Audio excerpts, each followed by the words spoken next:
Alrighty guys, I just want to put in one more video before I go to sleep. Obviously, I want to talk about another major fight on the prelims. I'm going to be talking about Joseph Benavidez, 28-7, one of the pioneers of the game. Definitely going to be a future Hall of Famer for the UFC versus the undefeated Askarov at 12-0-1. Obviously, both of these fighters obviously at a crossroads. Joseph Benavidez, he's lost twice to the champion Davison Figueiredo, and both those fights ended with him getting knocked out and another one of him getting submitted. And obviously, things aren't looking that good for Joe Benavidez, so he really does need a win. If not, then he kind of faces the same fate as Dominic Cruz, where he might get cut by the UFC with a third straight loss. And you got Askarov, who is undefeated.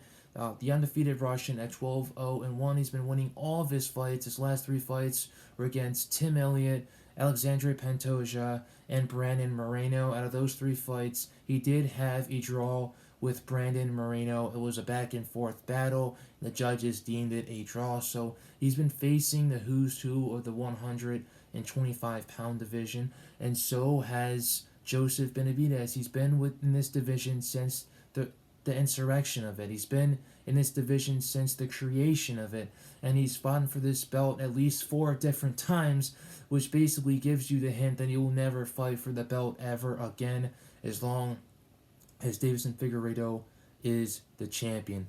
So obviously a lot of different factors going into this fight. When it comes to Joseph Benavidez, like I said, his last 2 fights have been against the champion. He's lost twice against the champion.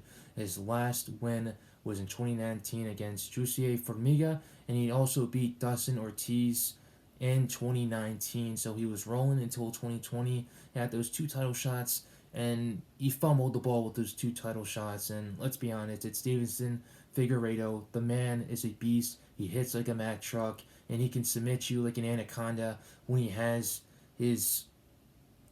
you wrapped around his legs and everything like that, you know. That's how dangerous Davison Figueiredo is, and that's why he's the champion of the world right now at the 125-pound division. Askarov, he does hold a 2-inch reach advantage and a 2-inch height advantage as well going into this fight, so he does have something to work on when it comes to fighting Joseph Benavidez. And Joseph Benavidez is the plus 114 underdog coming into this fight, so he does have a chip on his shoulder coming into this fight. He really does need this win, and if you ask me, his best chance is to utilize his wrestling, get this fight on to the ground no matter what. As much as I love Joseph, his stand-up hasn't been that good so far over the last couple of fights, except for that first round against Davison Figueiredo that I know he won. That was the first round of the first fight they had with one another. I believe it was in Fairfax, Virginia.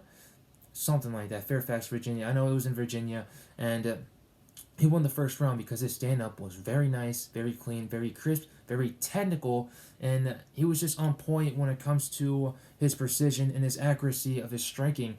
And then after that, everything just went downhill. But if he can have a performance just like that, and also a performance like he had against Jussier Formiga, against Askarov, then he should be good on the feet. He just needs to keep Askarov guessing the whole entire time, just because Askar is another elite striker. He's also an elite wrestler as well. Like the majority of the Russians that come out of Russia. A lot of Russians know how to wrestle. Not all of them, but the majority of them. And Askarov happens to be one of those guys. But if I'm Joseph Benavidez, get him down and be the one that's on top. Because Joseph Benavidez on top is a very dangerous opponent. He has a lot of experience, and that's where the biggest factor comes in.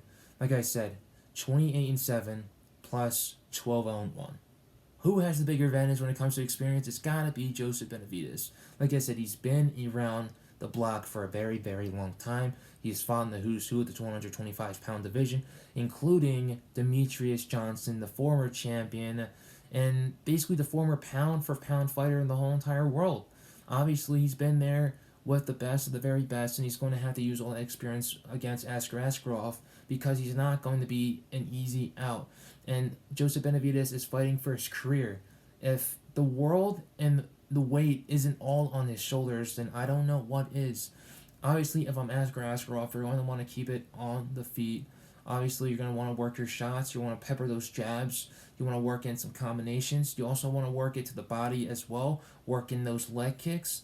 Weaken the legs of Joseph Benavidez. And then when he's least expecting it, start going to the head with those leg kicks. If I'm Joseph Benavidez, you want to mix everything up. You want to mix the leg kicks.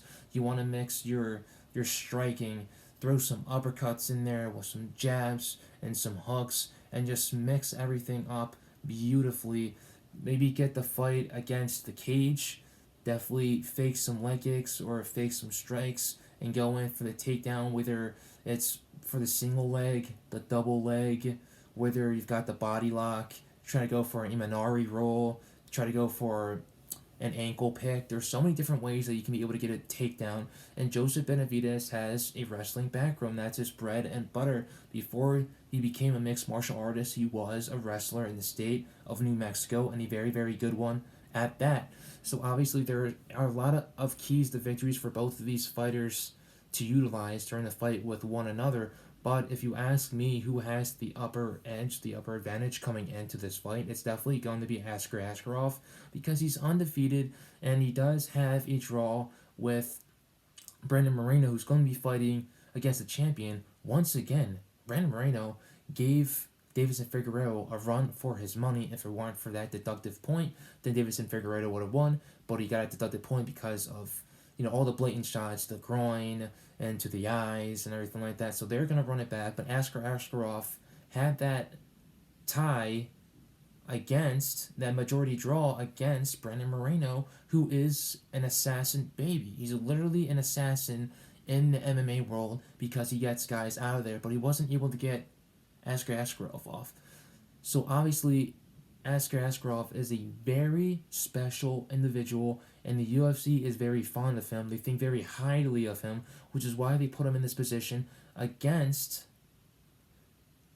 Joseph Benavidez, because Joseph Benavidez has just come off 2 title shots against the current champion right now in the 125-pound division. So the UFC knows that, and also because if Askarov didn't have that tie with, if he didn't have that majority draw with Brandon Moreno, if he would have won that fight, then it would have been him getting that title shot against Davison Figueiredo recently and not Brandon Moreno himself. So obviously there is a lot of upside to Askarov, and I do believe he's going to win this fight against Joseph Benavidez, and I do believe it's going to be by unanimous decision. I don't believe that Askarov is going to go in there and take care of business within the 3 rounds. I think he's going to go in there and dominate and end up winning this by unanimous decision. And Joseph Benavidez is definitely going to have a hard time, and he's definitely going to have to do some searching within his soul on whether he wants to continue his UFC career or not. And the UFC is going to have to consider whether letting him go or not, because he's been with the company for a very, very long time. His MMA career has spanned over from the early 2000s now into the early 2020s. So, like I said, Joseph Benavidez is always going to be a legend in this game. He's most likely going to be a future UFC Hall of Famer. And he definitely has a great career post his MMA career as well to look forward to as well. Beautiful wife, Megan O'Leary, one of the best analysts and also MMA anchors in the whole entire world. So, like I said, I'm going with Askarov, unanimous decision. And what happens with Jiu-Jitsu, aka Joseph Benavidez, after this fight, I have no idea. Only time can tell. Appreciate you guys for watching this video. Stay safe. God bless. Enjoy the fights. This is going to be my last video before all the fights go down on Saturday. Like I said, main card is going down 10 p.m. on the East Coast, 7 p.m. on the West Coast from Las Vegas, Nevada via the UFC Apex facility. Later, guys. Stay blessed. Peace.